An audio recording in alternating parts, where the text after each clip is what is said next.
Hey guys and girls, welcome to this special video that we're doing. It's a little bit different from the normal ones. Yeah, as guitarists, me and you usually don't have a computer sat in front of us when we're playing, No. But today we do. We're checking out the new product from our good friends at Get Good Drums. They put together a cab pack, haven't they? So yeah, we've been speaking about it for a little while, and the time was right, so we all got together, went down. What's the studio called? Middle Farm. Middle Farm Studio, and just went for it. So what the guys have done at GGD is they've used impulse response technology to create a plug-in to allow you to have access to sort of studio mic'd up Zilla cabs basically in a box. Yep. So you can switch between different cabs, different speakers, different microphones, which is really cool. I really like that bit. You can also blend them all together, and they all work perfectly together. So yeah, this is the reason I really like this kind of stuff. I'm going to put my hands up. I play an old Marshall straight into a cab, and that's about the height of technology for me. I normally get someone else to deal with all the recording and engineering kind of stuff. yeah, But what I really like about this is, I mean, I think the big advantage of this kind of thing is you can sit down and you can play, and you could also record your guitar play parts and do this afterwards, I guess. But you can flick between speakers. Now, if you're doing it like the traditional way, the way I do it, you kind of use your rig, and then maybe like, oh, that's not quite cutting it, I'm going to use a different cab. So you have to go through micing the cab up. Yeah. And to do that properly, it takes a good while. Yeah, I mean, Joe's got real quick at it from doing the videos we've done, but even still, it's a 10-minute job, isn't it? Especially, and here you've got, what, it's about half a dozen different mics? Yeah, so, well, we can get stuck into it in a minute, but I think we've got about 5 mics on seven mics on each. Yeah, so on each speaker. Each cab's got 2 speaker options, and how many cabs are there? I think there's quite a few. Yeah, half a dozen more. Yeah, cool. So the options there are just mad. I mean, that'd take you more than a day to set all that up, wouldn't it? So that's really handy. You can hear how just a speaker change, microphone change, all that kind of stuff. It makes quite a difference to to what you're hearing. Yeah.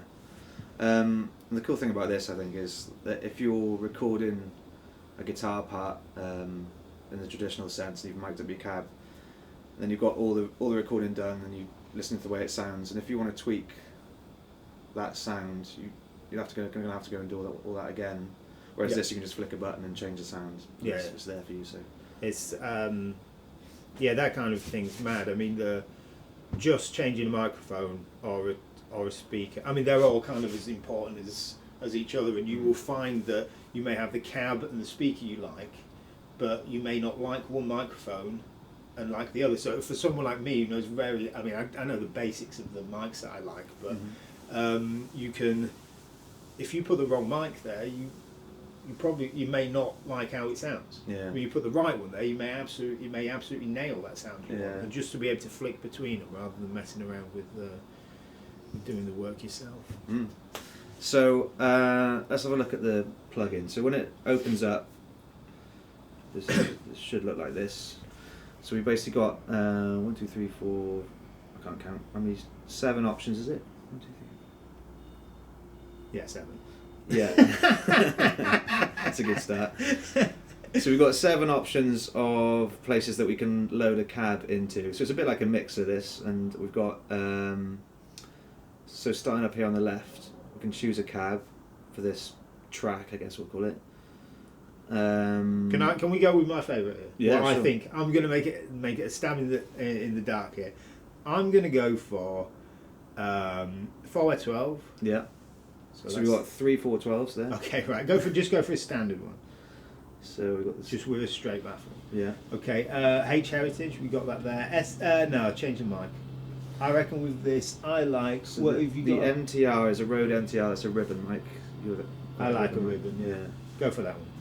That's loaded in our signal chain. So our amp that we've got in the room here is going through this in real time now. So if you wanted to grab a guitar, so we should say we've got a Mesa Boogie Stiletto that's going into a load box, so that allows us to have the head plugged in without a speaker cabinet.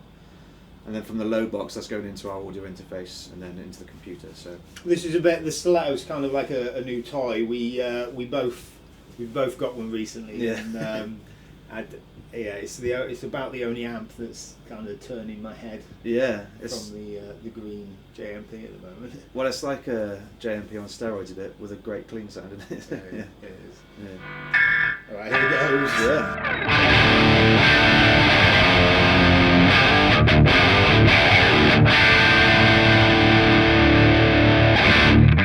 Straight away, they're sounding pretty. Yeah. That's kind of what I go for. Cool.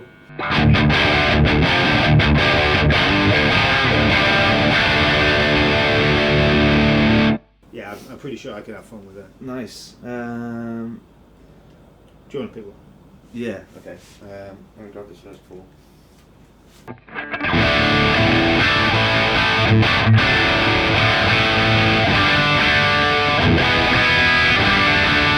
I mean, I've had a little flick around with this already, and you stumbled on one of my favourites already. But luckily for me, my own cab is in here actually. So the Studio Pro. Oh, your Studio Pro's yours? Yeah. The one they used in the studio was... Joe had a bit of a lucky break with that, didn't you? Because I think the last speaker that was in there was that's right, yeah. The Alnico Cream, and on the drive home, we somehow managed to wangle keeping it in there. So for playing like lead stuff, I'm really into the Alnico Cream with... I quite like this mic sound.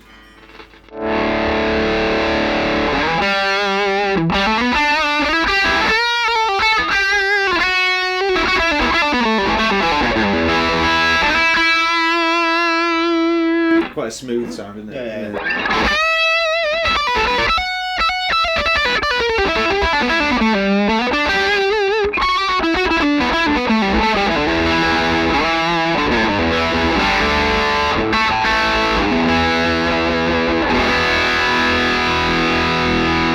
Yeah, that sounded pretty cool to me. One of the things we've done a few videos on the cream backs and the Alnicos and stuff, and one of the things I particularly like about that speaker is it's got a nice kind of smooth warmth to the speaker, but it also seems to cut through as well when you need it to. Sometimes a cut through can come across as a little harsh. Sometimes maybe when you've just got the thing by itself. But that sounds really cool. Yeah, and what's apparent to me is like just flicking through some of these sounds. I mean, we use these speakers a lot, don't we, all the time? Yeah. So we know how these speakers kind of sound in the room, and this is like... I'd been toying with the idea for getting something like this done for as long as I can remember. Like when the Axe Effects stuff started like kicking off and that, and lots of customers were using our cabs and all that kind of stuff. And my kind of concern was I've played stuff. I've played like plugins and stuff that have sounded cool, but they just haven't sounded like what they're supposed to, if you know what I mean. So that's why I didn't go into this for kind of a little while. But when I was speaking to Des and Adam, I played some of the stuff or heard some of the stuff they'd been working on. It just sounded so good. I had so much confidence, and playing about with this now, it's getting. Yeah, it's doing a really good job. Yeah. I mean that my go-to setting that I said to you and yours, I know your cab, and that was sounding so close. Yeah. Yeah. Well, we were there when they shot these, weren't they? When they took the impulse responses, and like to listen to the playback through the actual cab in the recording studio compared to the playing through the impulse that they shot. It's like. It's just the same thing. There was so much effort went in there. They had like this little mics on a robot thing. Oh yeah. Getting to the sweet spots on the speaker and all that kind of stuff. I think that's one of the good things they've done here as well, is they've sort of pared down all those like complication of options and stuff. So you've just got instant access to great sounds rather than having to get bogged down with millions of menus and. Okay, I've got a question for you, Joe, Mm-hmm. and I think I know what the answer is. But Yeah. these things here, I guess they're presets. Yeah. So we can go and see what. So it looks like they've been made by Misha and Nolly. A Nolly, okay, cool. Let's see. So if I click Boutique Clean, Yeah. we can see what cabs and speakers Nolly would go for if he wants a clean boutique sound. Okay, cool. Cool. Hey, it's your cab, pretty much. That is your cab. So I think that is. Oh, so this is Alnico cream in the Studio Pro. Yeah, and we've also got, which is really cool, is the room mic on the second channel there. Okay, so the room mic's going to be more of a big ambient Mm-hmm. kind of natural reverb sort of. So it's basically capturing exactly what that room at Middle Farm sounded like with Okay, with cool. that cab in it. So do you want to flick over to the clean Yeah. channel? Here we go.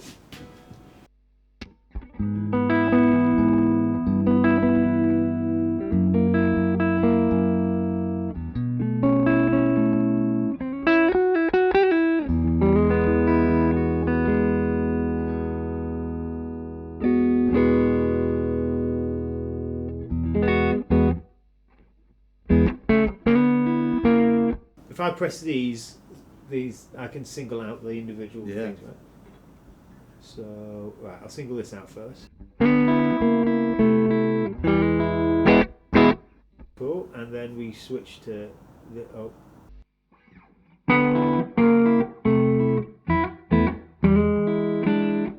Isn't it? yeah, it is. So that's the room you're hearing in there as well as against being close mic'd on the other. Yeah. So as well as having all these Zilla cabs, you've also got a capture of like a proper high-end studio room as well. Yeah, So- yeah, yeah.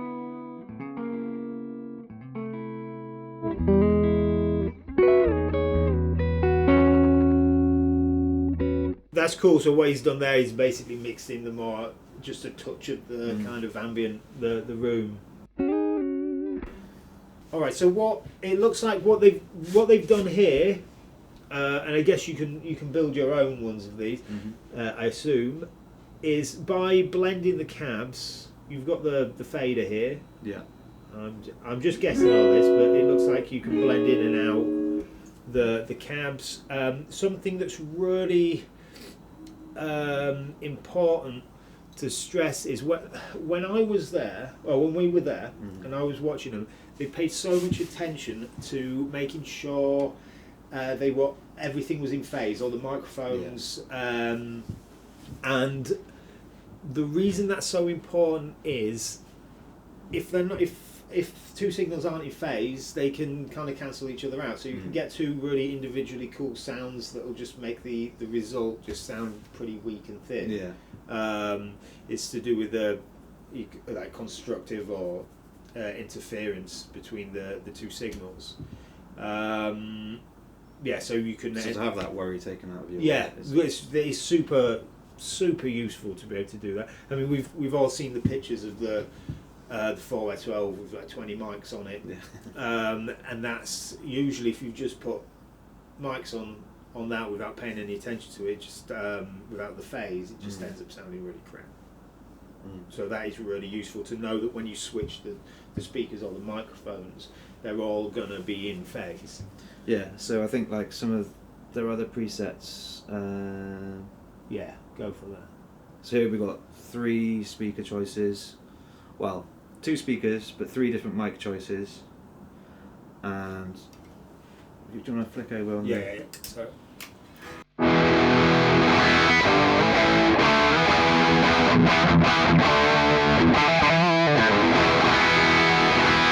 So that's just really thick and massive. Really sounding big it. fat sound there. But you can tell that all those mics are in phase. Because if they weren't in phase, it would sound hollow and It not just fat it can and- just sound like a hi-fi, Yeah. like a really crappy, cheap hi-fi, really weak, no low end, all that kind of stuff. Right, let's have a play around with this. I'm actually quite interested to see how they approach things. What have we got? Big Brit stack. No, I want. Misha is a metal guy. What have we got? Warm and fat. I want the Swedish technique. Here we go. Normally I'd make a joke about that. That's it. All right. Okay. So what we got here? We've got oversized straight 4x12 and oversized angle 4x12. I assume on the angled one they've mic'd the top speakers. I don't know actually what they done. I can't remember what happened on the day. Maybe, I'm sure it'll be in the manual. Yeah. Maybe we should have read the manual. Okay. Okay. Right here they've got a vintage 30 and a V30 UK.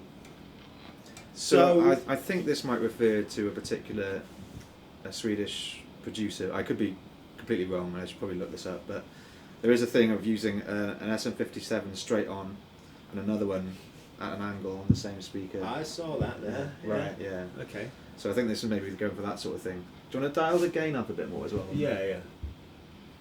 Of course you do.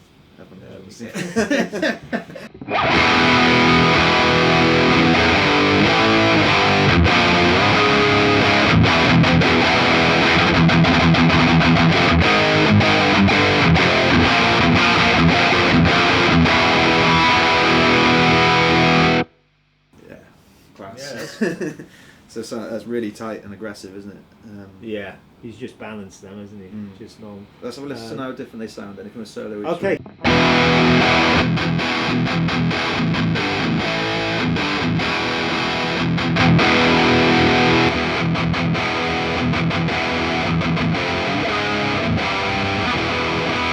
It's amazing how the difference in the mid character individually, but then put them together and it's like a totally different new sound. Yeah.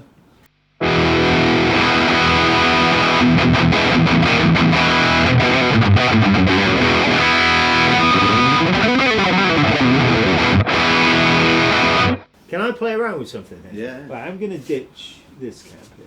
I prefer the straight ones. Right. If you play that, I can switch between the V30 and the UK V30.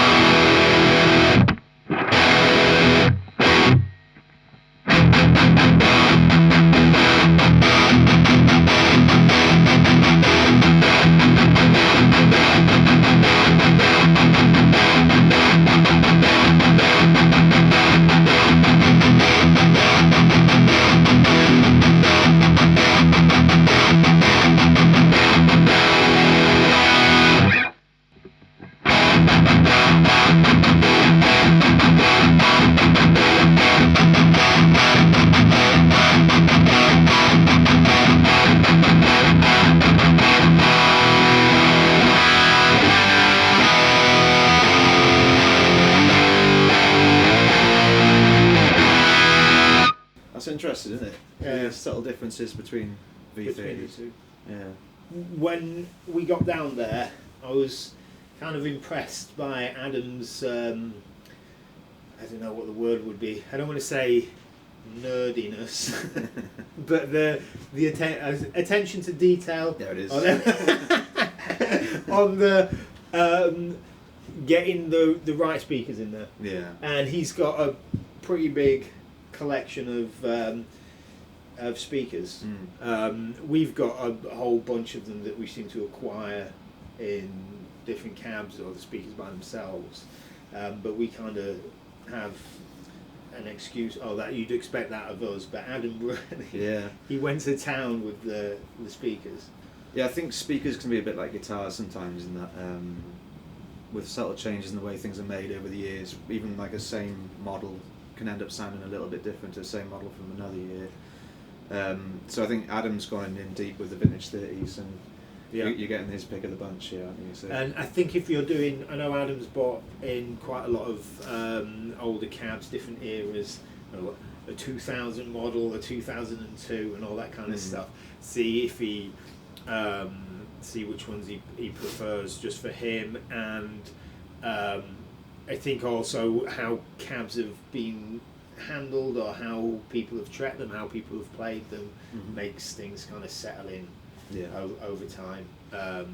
So yeah, for example here, flicking through, as we just showed, the two different types of vintage 30, you do hear differences between the sort of same vintage 30. That's not always necessarily because it's a UK made one, I don't think, rather than I wouldn't have thought they were trying to put across that that's how a UK one sounds. It's just that was a UK one. Yeah, cool.